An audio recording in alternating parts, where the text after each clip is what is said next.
الحمد لله رب العالمين، والصلاة والسلام على أشرف الأنبياء والمرسلين وخاتم النبيين محمد وعلى آله وصحبه ومن تبعهم بإحسان ودعا بدعوتهم إلى يوم الدين. أما بعد، فأعوذ بالله من الشيطان الرجيم. بسم الله الرحمن الرحيم. قال الله تبارك وتعالى: يا أيها الذين آمنوا لا تأكلوا أموالكم بينكم بالباطل إلا أن تكون تجارة عن تراض منكم.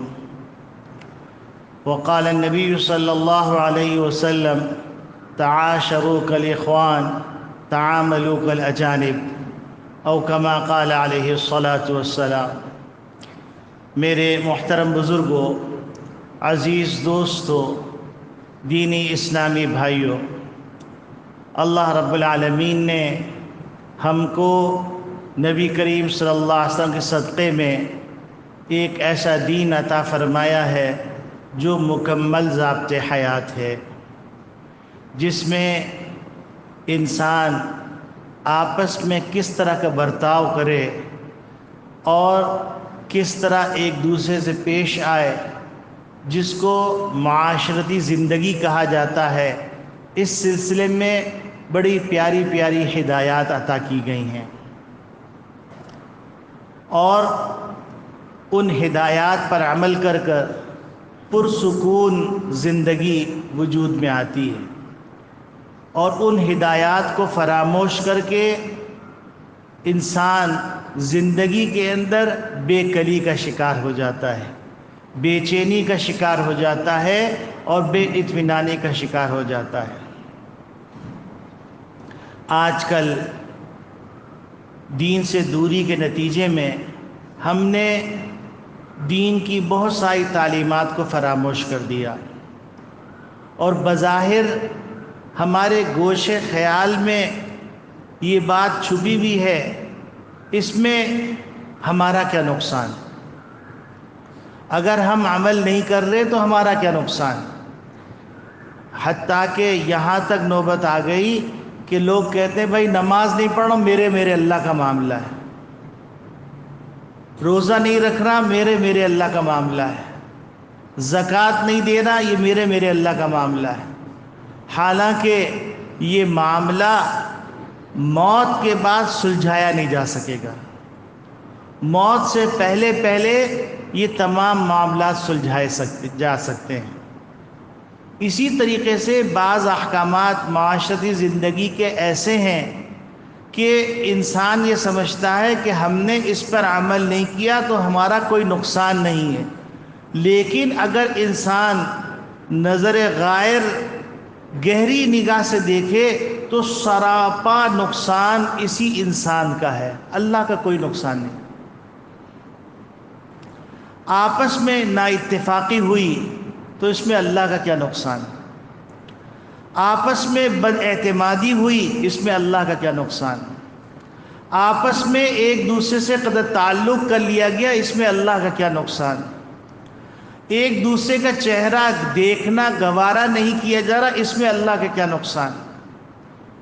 تو آج جس آیت کا انتخاب کیا ہے یا جس حدیث کا انتخاب کیا ہے، یہ ایک چھوٹا سا ٹکڑا ہے، لیکن اگر دیکھا جائے تو ہمارے معاشرے کے اندر جو بگاڑ پیدا ہوا ہے، معاشرے کے اندر جو بے اطمینانی کا معاملہ پیش آ رہا ہے، معاشرے کے اندر جو بے سکونی ہے، اس بے سکونی میں یہ اللہ کے حکم کو توڑنا ہے. مثلا نبی کریم صلی اللہ علیہ وسلم فرما رہے ہیں: تعاشروا کالاخوان وتعاملوا کالاجانب. تمہاری معاشرت بھائیوں والی ہونی چاہیے، یعنی تم آپس میں برتاؤ جو کرو گے، صلہ رحمی کا کرو گے، ہمدردی کا کرو گے، ایثار و قربانی کا کرو گے، اور تم آپس میں جو لین دین کرو گے وہ لین دین تمہارا اجنبیوں والا ہونا چاہیے. یعنی لین دین بالکل صاف اور کھرا ہونا چاہیے۔ آج اس طرح کے بے شمار واقعات، آپ دارالفتہ میں تشریف لائیے تو آپ کو نظر آئے گا، اتنی بڑی فہرست ہے جس کے اندر خاندانی جائیداد کے جھگڑے اور خاندانی اختلافات، اس کے گتھی کو سلجھانے کے لیے مفتی کو فیصل بنایا جاتا ہے، اور مفتی کو ایسے موقع پر فیصل بنایا جاتا ہے جس موقع پہ گتھی الجھا کر، برباد کر کے، گرہیں ڈال کر اور کمزور اور بالکل بوسیدہ کر کے لایا جاتا ہے، اور پھر کہا جاتا ہے کہ مفتی صاحب شریعت اس میں ہماری کیا رہنمائی کر رہی۔ اب یہ بیچارہ مفتی کیا کرے کہ گتھیاں 3 پشتوں سے الجھی چلی آ رہی، جب 3 پشتوں سے الجھی چلی آ رہی ہیں تو ان گتھیوں کو سلجھانے کے لیے ظاہر سی بات ہے ہر فریق کی بات سننی، ہر فریق کی نیت کا معلوم کرنا، ہر فریق کے معاہدے کی تفصیلات کا سامنے آنا اس گتھی کے سلجھنے کے لیے ضروری ہے۔ لیکن اچھا مزے کی بات یہ ہے کہ انسان، ایسا بھی واقعہ آیا ہمارے سامنے کہ ایک لڑکا شکایت لے کے آیا، اب تو وہ بچوں کا باپ ہے، شکایت لے کے آیا اور کہنے لگا کہ میں اپنے باپ کے ساتھ اس وقت سے کام کر رہا ہوں جس وقت ہماری چھوٹی سی ایک دکان تھی، اس دکان کے اندر میں دن رات مزدور کی طرح لگا رہا، اور کاروبار جب ترقی کر گیا تو اب میرے بڑے بھائی اور میرے دوسرے بھائی، منجلے بھائی، انہوں نے سارا کنٹرول سنبھال لیا، وہ زیادہ لیتے ہیں مجھے کم دیتے ہیں۔ اب اس سے معلوم کیا گیا کہ بھائی یہ بتلاؤ کہ تم جو اپنے ابو کے ساتھ کام کر رہے تھے، تم بحیثیت شریک کے کام کر رہے تھے، بحیثیت ملازم کے کام کر رہے تھے، بحیثیت والنٹیئر کے کام کر رہے تھے، بحیثیت باپ کی خدمت کے کام کر رہے تھے، جتنی حیثیتیں ہیں ان حیثیتوں کے الگ الگ حکم ہیں۔ اگر تم شریک ہو تو اس کا حکم الگ ہے، اس کا جواب الگ ہے، اگر تم ملازم ہو تو اس کا حکم الگ ہے، اس کا جواب الگ ہے، اگر تم والنٹیئر ہو تو اس کا حکم الگ ہے، اس کا جواب الگ ہے، اور اگر تم باپ کی خدمت کی نیت سے کر رہے تھے تو اس کا حکم الگ ہے، اس کا جواب الگ ہے۔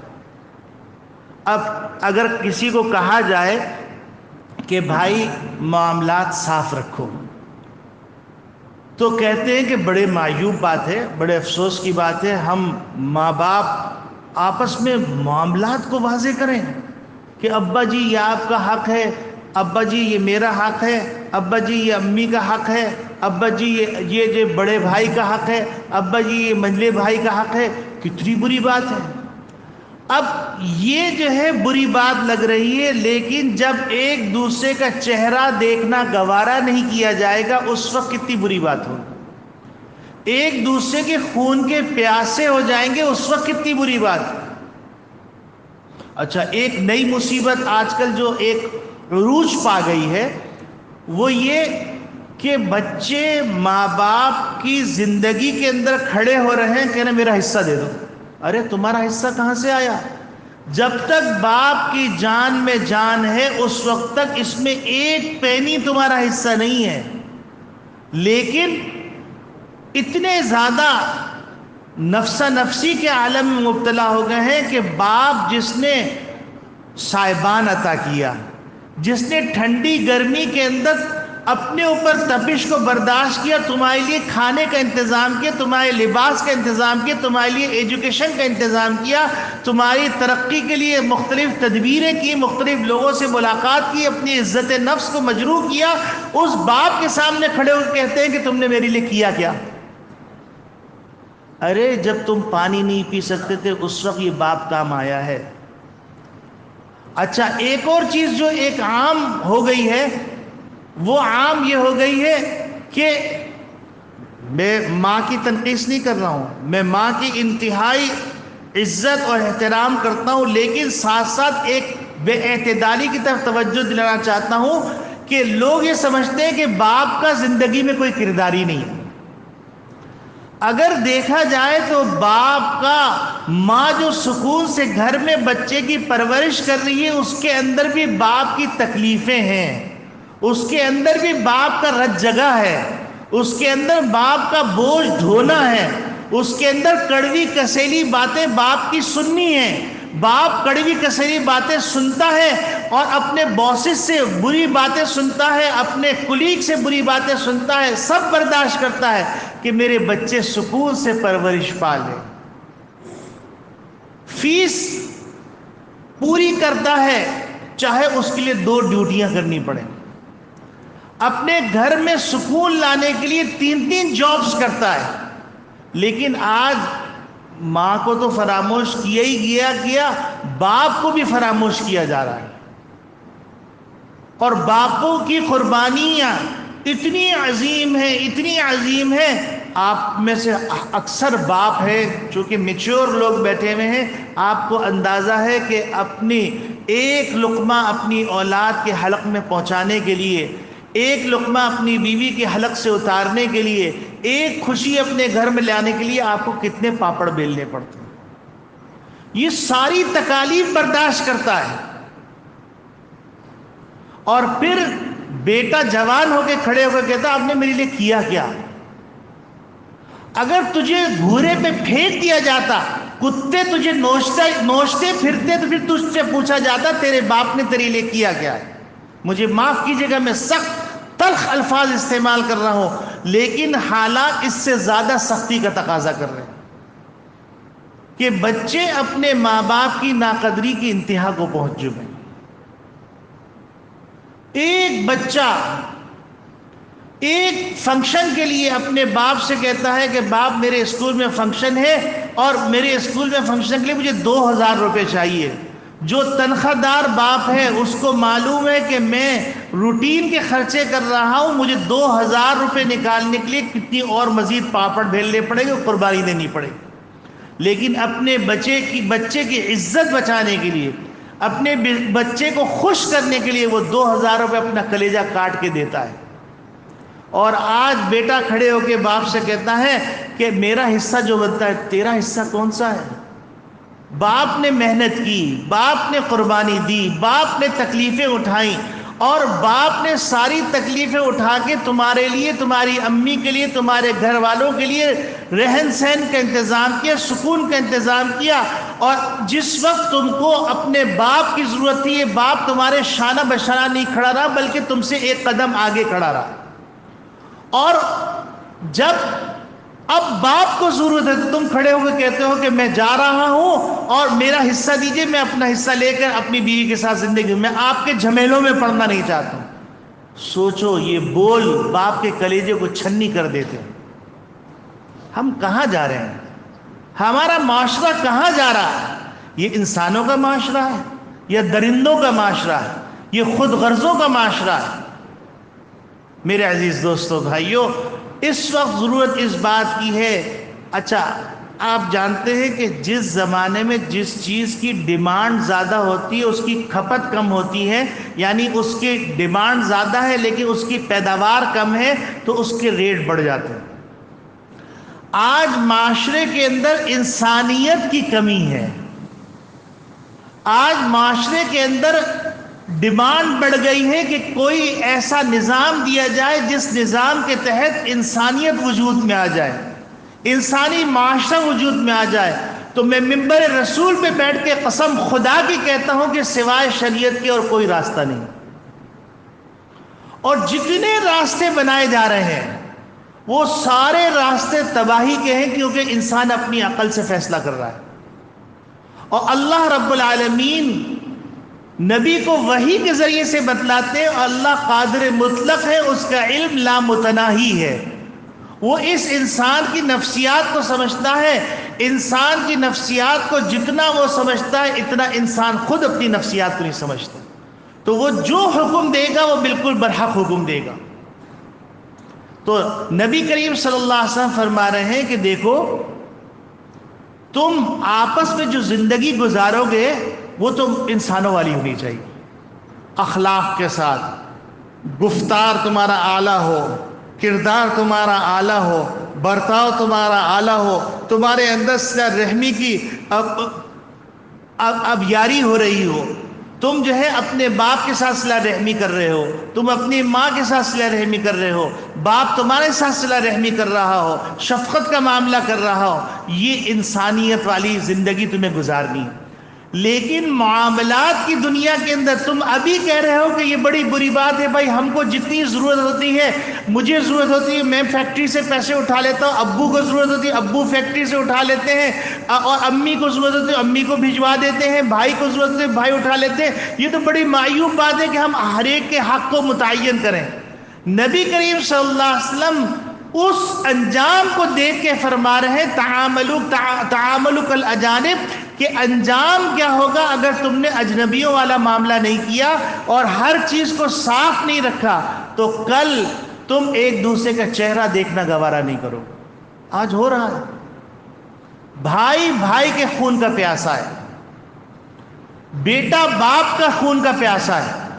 صرف پیاسا نہیں ہے، آپ اخبارات اٹھائیے، آپ سوشل میڈیا کو دیکھیے تو آئے دن خبر لگتی ہے کہ بیٹے نے باپ کو مار دیا، باپ نے بیٹے کو مار دیا۔ بات کس بات پر؟ 500 روپے۔ 500 روپے دینے کے لیے نہیں تھے، اس لیے مار دیا۔ یعنی انسان اتنا بے وقت ہو گیا، انسانی معاشرہ اتنا گر گیا۔ تو نبی کریم صلی اللہ علیہ وسلم فرمایا تم اپنے معاملات کو صاف رکھو، تم حد مقرر کرو کہ تم اگر اپنے ابو کی فیکٹری میں کام کر رہے ہو تو بحیثیت پارٹنر کے کام کر رہے ہو، بحیثیت ملازم کے کام کر رہے ہو، بحیثیت والنٹیئر کے کام کر رہے ہو، بحیثیت خدمت والد کے کام کر رہے ہو، جیسی حیثیت ہوگی ویسا تمہارے ساتھ برتاؤ کیا جائے گا۔ شریعت نے ہر ایک کے الگ الگ احکامات لکھے ہیں کہ اجیر کا حکم کیا ہے، شریک کا حکم کیا ہے، مضارب کا حکم کیا ہے، رب المال کا حکم کیا ہے، راس المال کو کیسے تقسیم کیا جائے گا۔ شریعت نے ساری، لوگ کہتے ہیں کہ ڈاکٹر اتنی بڑی کتابیں پڑھ کے ڈاکٹر بنتا ہے۔ آپ اگر شریعت کی کتابیں دیکھ لیں تو آپ ہکا بکا رہ جائیں گے کہ اتنی عظیم جلدیں، ایک کتاب ہے اس کا نام محیط برہانی، اس کو ایک آدمی اکیلے نہیں اٹھا سکتا۔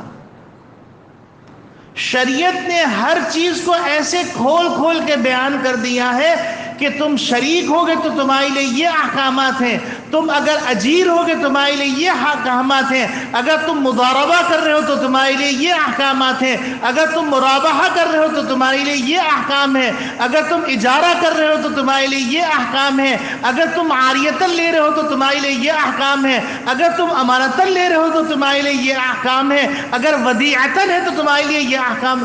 سارے احکامات واضح واضح لکھے ہوئے۔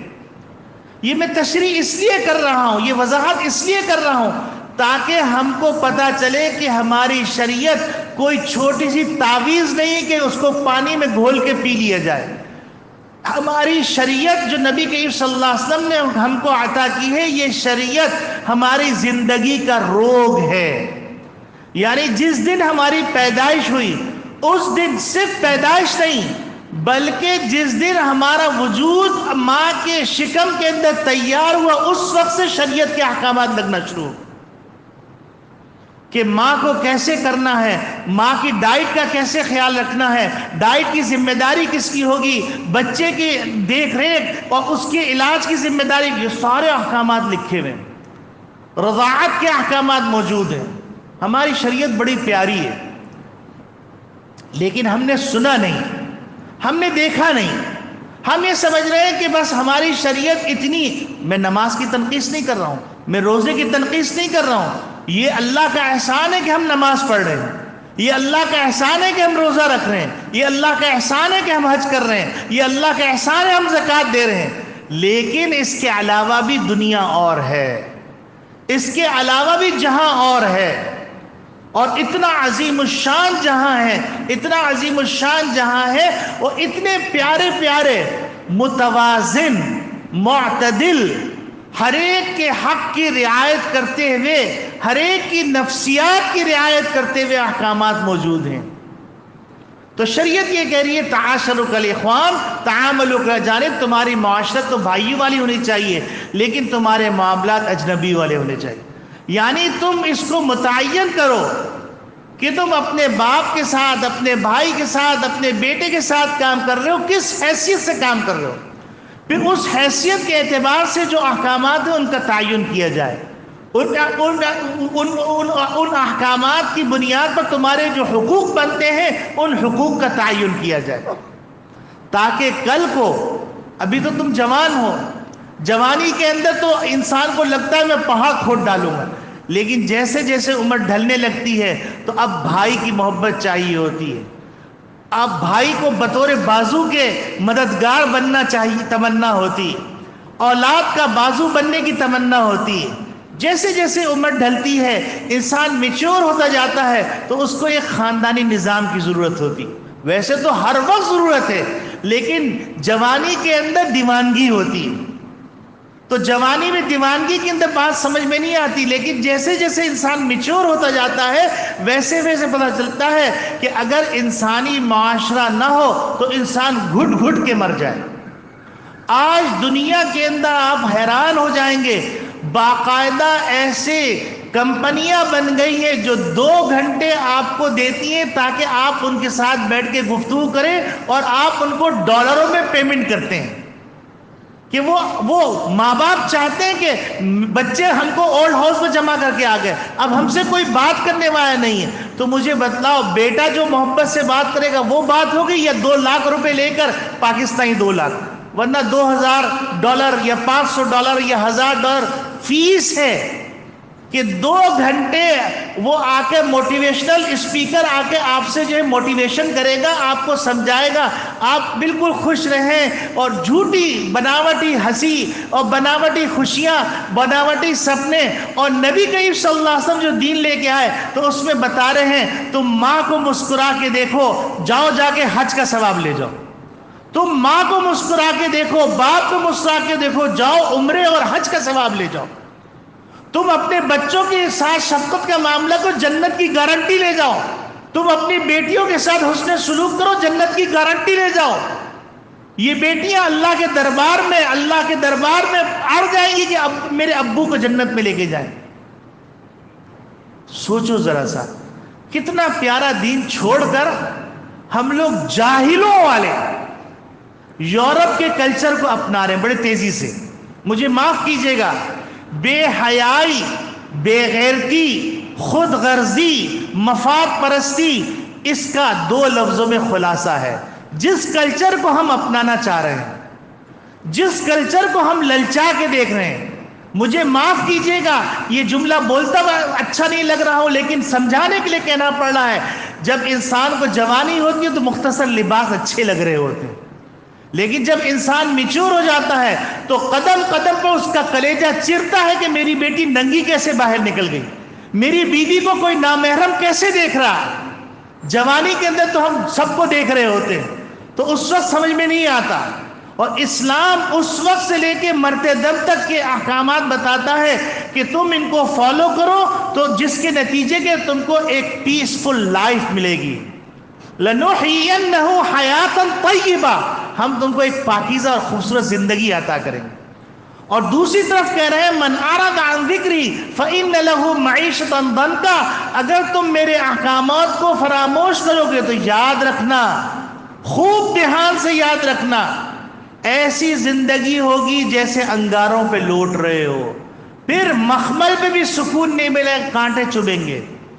پھر بڑے قیمتی گدوں کے اوپر بھی نیند نہیں آئے گی، اے سی کے کمروں میں نیند نہیں آئے گی، سلیپنگ ڈوزز لے کے بھی نیند نہیں آئے گی، انجیکشن لگا کے بھی نیند نہیں آئے گی. سکون کی تلاش کے اندر پھر زنا کا راستہ اختیار کرو گے، پھر ڈرگز کا راستہ اختیار کرو گے، پھر شراب کا راستہ اختیار کرو گے، اور پھر وہ راستے اختیار کرو گے جس راستے میں تمہاری عزت بھی جائے گی، تمہاری دولت بھی جائے گی، تمہارا خاندان بھی جائے گا.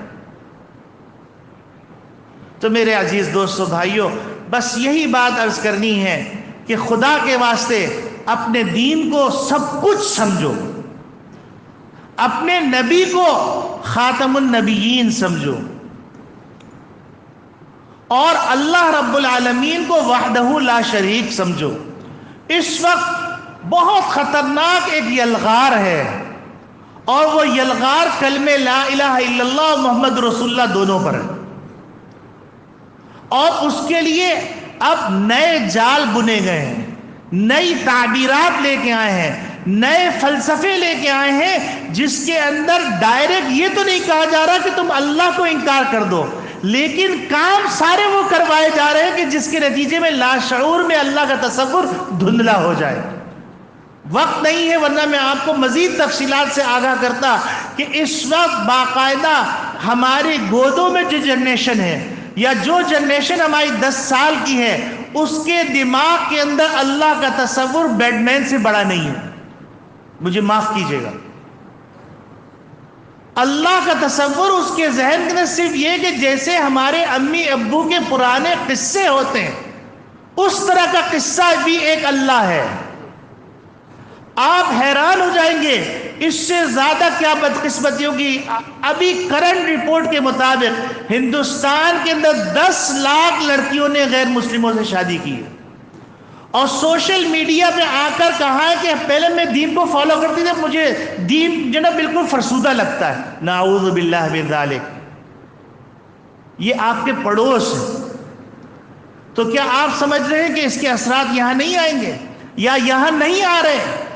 آپ حیران ہو جائیں گے، بڑا طبقہ، پڑھا لکھا طبقہ ایتھیسٹ بن رہا ہے، ملحد بن رہا ہے، وہ اللہ کے وجود کا انکار کر رہا ہے، اور ایک بڑا طبقہ بڑے آرام سے اور دھڑلے سے جو غلیظ ترین کردار کا حامل ہے، وہ بھی اپنے آپ کو نبی کہہ رہا ہے۔ خدا کے واسطے اس حساسیت کو سمجھیے اور لوٹ آئیے، اپنے ہاتھوں میں قرآن پکڑ لیجئے، اپنے ہاتھوں کو علماء کے ہاتھ میں دے دیجئے، اپنا تعلق مدارس سے جوڑ لیجئے۔ آپ مجھے بتلائیے کہ پیناڈول جعلی آئی تو کیا آپ نے پیناڈول لینا چھوڑ دیا؟ آپ تحقیق کر کے لیتے۔ تو اگر آپ کو فراڈی مولویوں کی شکل میں فراڈی ہے، تو کیا سارے مولوی ایسے ہوں گے؟ جبکہ اللہ رب العالمین نے یہ دین قیامت تک کے لیے رکھا ہے، اور اللہ نے فرمایا کہ دین تمہیں حاصل کرنا ہے تو وَكُونُوا مَعَ الصَّادِقِينَ، تو اس کا مطلب یہ وہ قیامت تک اچھے لوگ موجود رہیں گے۔ میرے عزیز دوستو بھائیوں، بس میں اتنی بات عرض کرتا ہوں، اپنا احتساب کیجئے، میں بھی اپنا احتساب کروں، آپ بھی اپنا احتساب کیجئے، اور اپنے معاملات کو کلیئر کیجئے۔ اس پہ مزید میں کسی موقع پہ تفصیلات عرض کروں گا، ورثے کا مسئلہ، کسی کو کوئی چیز دینے کا مسئلہ، یہ ساری باتیں میں پھر عرض کروں گا۔ وقت ختم ہو گیا ہے۔ وآخر دعوانا ان الحمدللہ۔